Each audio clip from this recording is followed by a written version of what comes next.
क्या कोई पेंटिंग जीवित हो सकती है? ऐसा क्या है इस पेंटिंग में जो इसे बनने में 16 साल लग गए? और क्यों लोग आज भी इस पेंटिंग को देखकर सम्मोहित हो जाते हैं? आज की इस वीडियो में हम इसी पेंटिंग के बारे में जानेंगे कि क्या है इस पेंटिंग का रहस्य जो दुनिया वालों के होश उड़ा देती है, और इस पेंटिंग में ये लेडी कौन है। तो चलिए शुरू से शुरू करते हैं। वर्ल्ड के सबसे प्रसिद्ध और महान कलाकार लियोनार्डो दा विंची, जो अपनी बेमिसाल काबिलियत के लिए जाने जाते हैं, उन्होंने एक पेंटिंग बनाई जिसका नाम था मोनालिसा। पेंटिंग का ये नाम मोनालिसा काफी फेमस है, लेकिन बहुत कम लोग जानते हैं कि पेंटिंग का असली नाम था मोनालिसा, और इसका इटाली में मतलब होता है माय लेडी। मोनालिसा पेंटिंग को लियोनार्डो दा विंची ने सन 1503 में बनाना शुरू किया था। उसे बनाते बनाते 16 साल लग गए और 1519 में यह पेंटिंग तैयार हुई।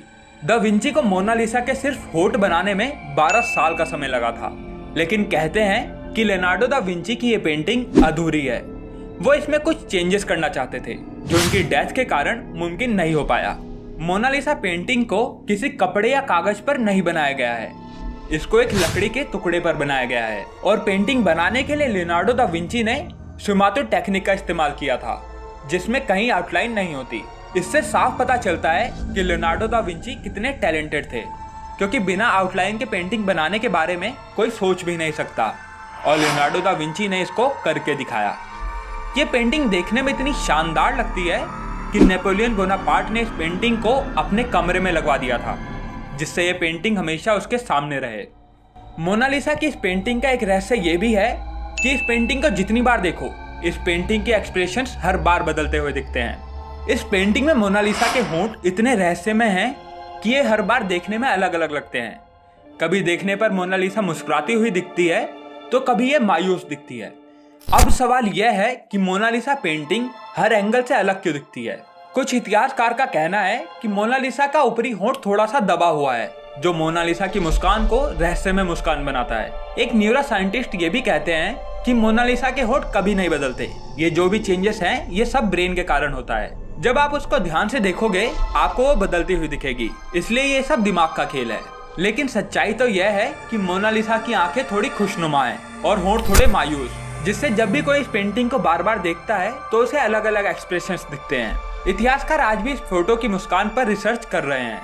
मोनालिसा की ये पेंटिंग वर्ल्ड की सबसे महंगी पेंटिंग है, जो कि 1662 में $100 मिलियन की थी, और 2019 में इस पेंटिंग की कीमत $850 मिलियन है, यानी 6000 करोड़ रुपए से भी ज्यादा।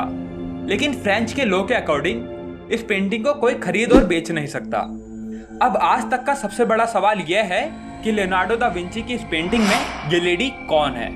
लियोनार्डो दा विंची ने कहीं भी अपनी इस पेंटिंग में लेडी का जिक्र नहीं किया हुआ है। कई हिस्टोरियन इस लेडी के बारे में अलग अलग राय देते हैं। कुछ कहते हैं कि वो लेडी उनकी मदर थी, तो कुछ कहते हैं वो मदर मैरी थी, लेकिन इनका कोई प्रमाण नहीं मिला है। कुछ हिस्टोरियन कहते हैं कि 2005 में एक खत पाया गया था, जो कि 1503 में लियोनार्डो दा विंची को लिखा गया था। इससे पता चलता है लियोनार्डो दा विंची अपने दोस्त फ्रांसिस्को डेल जियोकोंडो की वाइफ की पेंटिंग पर काम कर रहे थे, और जिसका नाम था लीजा जियोकोंडो। अगर फोटो में देखा जाए तो लीजा जियोकोंडो और मोनालिसा की पेंटिंग अलग अलग हैं। 2004 में एक साइंटिस्ट पास्कल कोटे, जो कि मोनालिसा की पेंटिंग पर रिसर्च कर रहे थे, उन्हें अपनी 10 सालों की रिसर्च के बाद कुछ पता चला, जिससे उनके होश उड़ गए। उन्होंने रिसर्च के दौरान पाया कि उस पेंटिंग में 3 लेयर्स हैं, और मोनालिसा की पेंटिंग के पीछे किसी और की पेंटिंग छिपी हुई है, और जिस लेडी की पेंटिंग पीछे छिपी हुई है उसकी शक्ल लीजा जियोकोंडो से मिलती है। साइंटिस्ट पास्कल का कहना है कि लियोनार्डो दा विंची ने पहले लीजा जियोकोंडो की पेंटिंग बनाई होगी, लेकिन फिर किसी कारण से उन्होंने इसको बदलकर एक इमेजिनरी लेडी बना दी होगी, जिसको किसी ने आज तक नहीं देखा होगा। यह सिर्फ दा विंची की एक इमेजिनेशन थी और कुछ नहीं। लियोनार्डो दा विंची की हर पेंटिंग में एक हिडन मैसेज भी होता है, जिसे समझ पाना हर किसी के बस की बात नहीं होती। दा विंची की इस पेंटिंग में एक हिडन मैसेज भी है।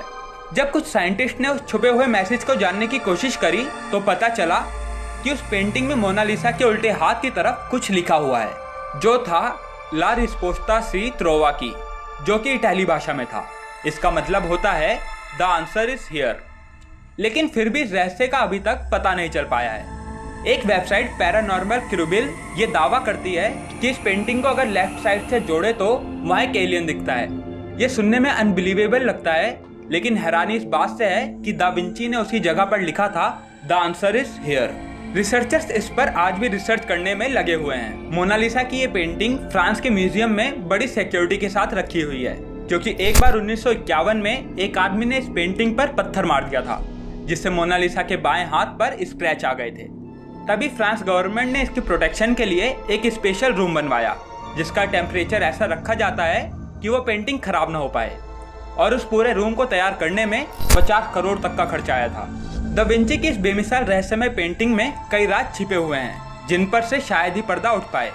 अगर आप लियोनार्डो दा विंची जैसे महान कलाकार के बारे में मिस्टीरियस बातें जानना चाहते हैं तो हमें कमेंट में जरूर बताएं। वीडियो पसंद आई हो तो इसे लाइक जरूर करें, और ऐसी मिस्टीरियस वीडियोस के लिए चैनल को अभी सब्सक्राइब करके बेल आइकन दबा दें।